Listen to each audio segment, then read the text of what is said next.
இது ஃபர்ஸ்ட் மலேசியாவின் செய்திகள் உங்களுக்காக.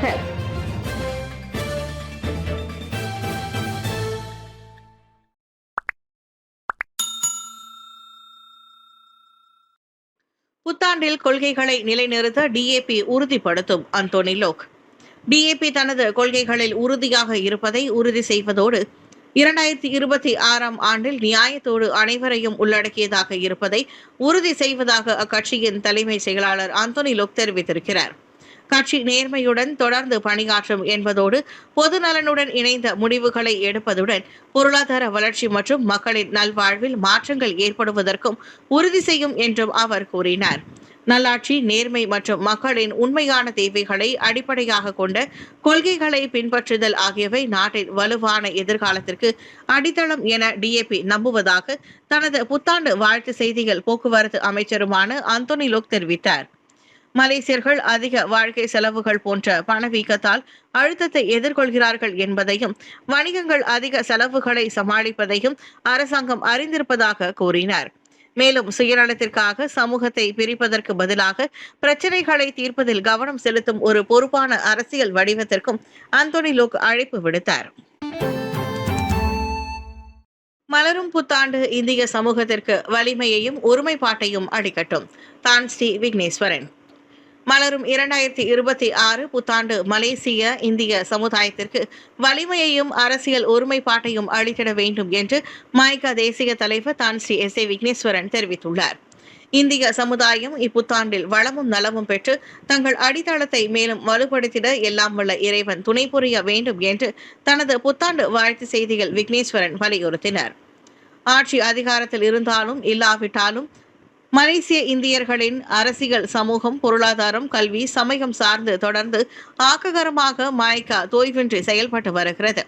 கல்வி மறுமலர்ச்சியில் இந்திய சமுதாயம் உன்னத நிலையை அடைய வேண்டும் என்பது மைகாவின் நிலைப்பாடாகும் என விக்னேஸ்வரன் தெரிவித்தார். அந்த வகையில் தொன் சாமிவேலு அவர்களின் சிந்தனைக்கேற்ப ஒவ்வொரு பட்டதாரியை உருவாக்கும் கடப்பாட்டில் மைகாவின் கல்விகரமான MIED-யின் கீழ் இயங்கும் எய்ம்ஸ் பல்கலைக்கழகம், டெஃபே பல்கலைக்கழகம் ஆகிய கல்வி நிறுவனங்களின் மூலம் மைகா கல்வி சேவை வழங்கி வருகிறது. RMK10 மற்றும் RMK11 சுகாதார திட்டங்களில் தாமதம், கடுமையான கண்காணிப்பு அவசியம் என செனட்டர் லிங்கேஸ்வரன் வலியுறுத்து. சுகாதார வசதி கட்டமைப்பு திட்டங்களில் ஏற்பட்ட தாமதம் குறித்து செனட்டர் டாக்டர் லிங்கேஸ்வரன் அருணாச்சலம் கடும் கவலை தெரிவித்துள்ளார். RMK10 எனப்படும் 10வது மலேசிய திட்டத்தின் கீழ் 28 திட்டங்களில் 4 முடிக்கப்பட்டுள்ளன. மேலும் 4 திட்டங்கள் 95% நிறைவு பெற்றுள்ளன. ஆனால் 8 திட்டங்கள் குத்தகையாளர் பிரச்சினை காரணமாக பெரும் தாமதத்தை சந்தித்துள்ளதை அவர் சுட்டிக்காட்டினார். இவ்வேளையில் 11வது மலேசிய திட்டத்தின் கீழ் உள்ள 51 திட்டங்களில் 7 முடிக்கப்பட்டுள்ளன. 39 திட்டங்கள் கட்டுமானத்தில் உள்ளன. 5 திட்டங்கள் கட்டுமானத்திற்கு முந்தைய நிலையில் உள்ளன.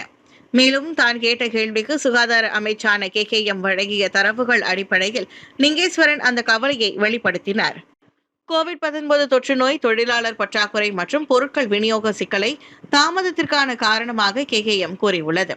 எனவே கடுமையான கண்காணிப்பு மற்றும் விரைவான நடவடிக்கை அவசியம் என வலியுறுத்திய லிங்கேஸ்வரன் எக்காரணம் கொண்டும் மக்களின் சுகாதார சேவைகள் பாதிக்கப்படக்கூடாது என தெரிவித்தார்.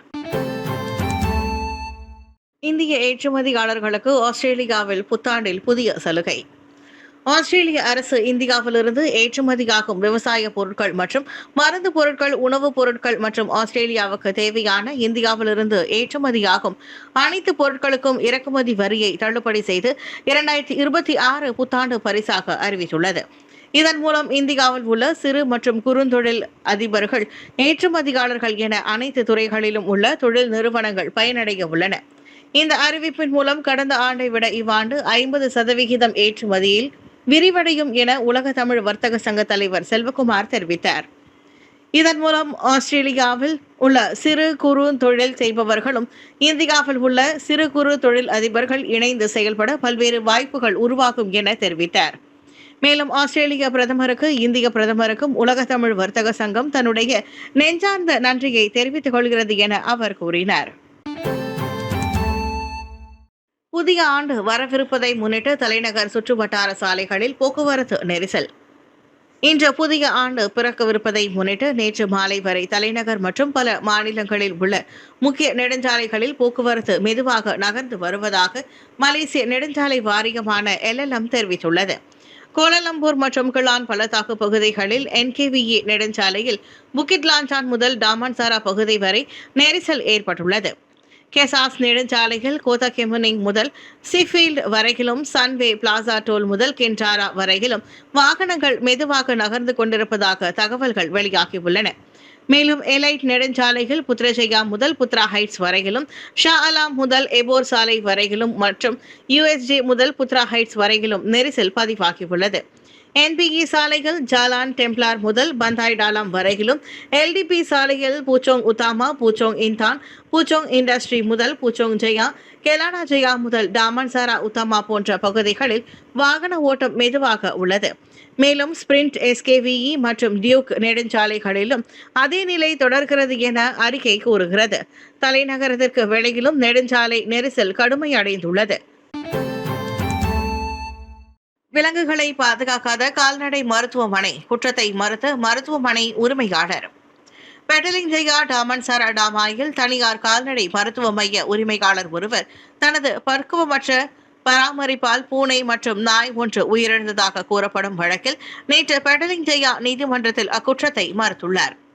குற்றப்பத்திரிகையின்படி அவர் கடந்த டிசம்பரில் மருத்துவமனையில் இருந்த 2 விலங்குகளையும் முறையான பராமரிப்பு இல்லாமல் விட்டுவிட்டதாக கூறப்படுகிறது. இக்குற்றத்திற்கு குறைந்தது 20,000 ரிங்கிட் முதல் 1,00,000 ரிங்கிட் வரை அபராதமும் 3 ஆண்டு சிறை தண்டனையும் விதிக்கப்படும் என்று எதிர்பார்க்கப்படுகின்றது. இந்நிலையில் நீதிமன்றம் அந்த ஆடவருக்கு 8,000 ரிங்கிட் ஜாமீனை விதித்து அவரது கடப்புதழை நீதிமன்றத்தில் ஒப்படைக்க உத்தரவிட்டது. மேலும் வழக்கு ஆவணங்கள் சமர்ப்பிக்கவும் வழக்கறிஞரை நியமிக்கவும் பிப்ரவரி 4ஆம் தேதி நிர்ணயிக்கப்பட்டுள்ளது. பாதிக்கப்பட்ட பூனை மற்றும் நாய் சடலங்கள் மருத்துவ மையத்தில் கிடந்த காட்சிகள் சமூக வலைதளத்தில் பரவியதை தொடர்ந்து பொதுமக்கள் கடும் அதிருப்தியை வெளியிட்டனர். அக்காணொலியில் அசுத்தமான சூழல், சேதமடைந்த கூண்டுகள், குப்பை மற்றும் விலங்கு மலச்சேகரம் தென்பட்டதாக கூறப்பட்டது. ஈப்போ அருணகிரிநாதர் மன்றத்தின் வெற்றி தரும் வேல் பூஜை மஹிமா தலைவர் சிவகுமார் பங்கேற்பு. அண்மையில் ஈப்போ அருணகிரிநாதர் மன்றத்தின் தலைவர் டாக்டர் V ஜெயபாலன் ஏற்பாட்டில் நடைபெற்ற வெற்றி தரும் வேல் பூஜை நிகழ்வு மிகவும் சிறப்பாக நடைபெற்றது. ஆன்மீக முக்கியத்துவம் வாய்ந்த இந்த நிகழ்வில் பங்கேற்பது உண்மையிலேயே பெரும் பாக்கியமாகும்.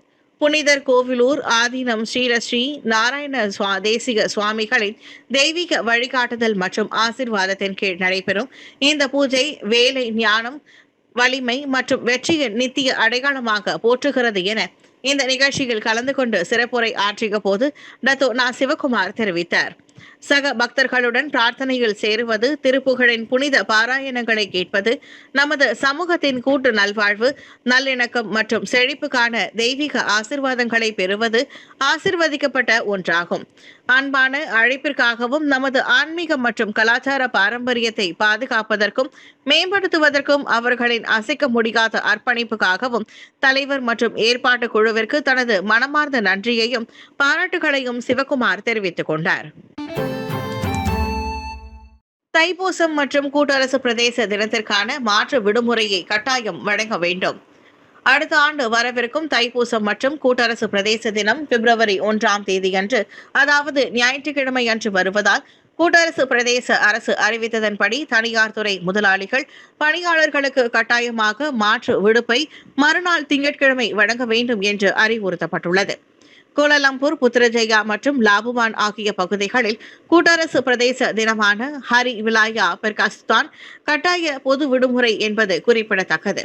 குறிப்பிட்ட அந்த நாள் ஞாயிற்றுக்கிழமையாக இருப்பதால் ஞாயிறு ஓய்வு நாளாக நிர்ணயித்திருக்கும் நிறுவனங்கள் அடுத்த வேலை நாளான திங்கட்கிழமை, அதாவது பிப்ரவரி 2ஆம் தேதியை மாற்று விடுப்பாக அறிவிக்க வேண்டும். அதேபோல் தைப்பூசம் தனியார் துறையின் விருப்ப பொது விடுமுறைகளில் ஒன்றாக தேர்வு செய்யப்பட்டிருந்தால் 2 விழாக்களும் ஒரே நாளில் வந்துவிட்டதால் அடுத்த வேலை நாளான செவ்வாய்க்கிழமை, அதாவது பிப்ரவரி 2ஆம் தேதியன்று மாற்று விடுப்பு வழங்க வேண்டும். தேவையெனில் முதலாளி மற்றும் பணியாளர் இருவரின் ஒப்புதலின் பேரில் விடுப்பை வேறு நாட்களுக்கு மாற்றிக்கொள்ளவும் அனுமதி கொடுக்கப்பட்டுள்ளது. மேலும் பொது விடுமுறை தினத்தன்று பணிக்கு வருமாறு உத்தரவிடப்பட்ட பணியாளர்கள் வேலை சட்டத்தின் கீழ் அதிகப்படியான கூலி பெறும் உரிமையை பெற்றுள்ளனர். ஓட்டுநரை இரும்பு கம்பியால் காயப்படுத்தி லாரி ஓட்டுநருக்கு 1700 ரிங்கெட் அபராதம். சக தொழிலாளரை இரும்பு கம்பியால் காயப்படுத்தி பின்னர் அவரை அறைந்த வழக்கில் குற்றம் சாட்டப்பட்ட லாரி ஓட்டுநர் ஒருவர் நேற்று மாஜிஸ்ட்ரேட் நீதிமன்றத்தில் குற்றத்தை ஒப்புக்கொண்டதை தொடர்ந்து அவருக்கு 1700 ரிங்கெட் அபராதம் விதிக்கப்பட்டது. அந்த அபராதத்தை அவர் செலுத்த தவறினால் அவருக்கு 6 மாத சிறை தண்டனை விதிக்கப்படும் என்று நீதிமன்றம் எச்சரித்தது. இந்நிலையில் அந்த ஆடவர் அத்தொகையை உடனடியாக செலுத்தியுள்ளார் என்பது குறிப்பிடத்தக்கது. கடந்த டிசம்பர் 29ஆம் தேதி கம்புங் ஸ்ரீ தேசா ஆயர்ஹிதாம் பகுதியில் உள்ள தொழிற்சாலை ஒன்றில் 52 வயது சக ஊழியரை கோபத்தில் இரும்பு கம்பி வீசி காயப்படுத்தியது மட்டுமல்லாமல் கன்னத்தில் அறைந்தும் உள்ளார். காயமடைந்த ஊழியர் போலீசில் புகார் செய்ததை அடுத்து சந்தேக நபர் சம்பவ நாளிலேயே கைது செய்யப்பட்டு மேல் விசாரணைக்கு உட்படுத்தப்பட்டார். சிரம்பான் சாலை விபத்தில் மோட்டார் சைக்கிள் ஓட்டுநர் பலி, போதைப்பொருள் உட்கொண்ட கார் ஓட்டுநர் கைது. சிரம்பான் குவாலபெலா சாலையில் 23வது கிலோமீட்டரில் இரவு நடந்த விபத்தில் 28 வயது மோட்டார் சைக்கிள் ஓட்டுநர் பரிதாபமாக உயிரிழந்தார்.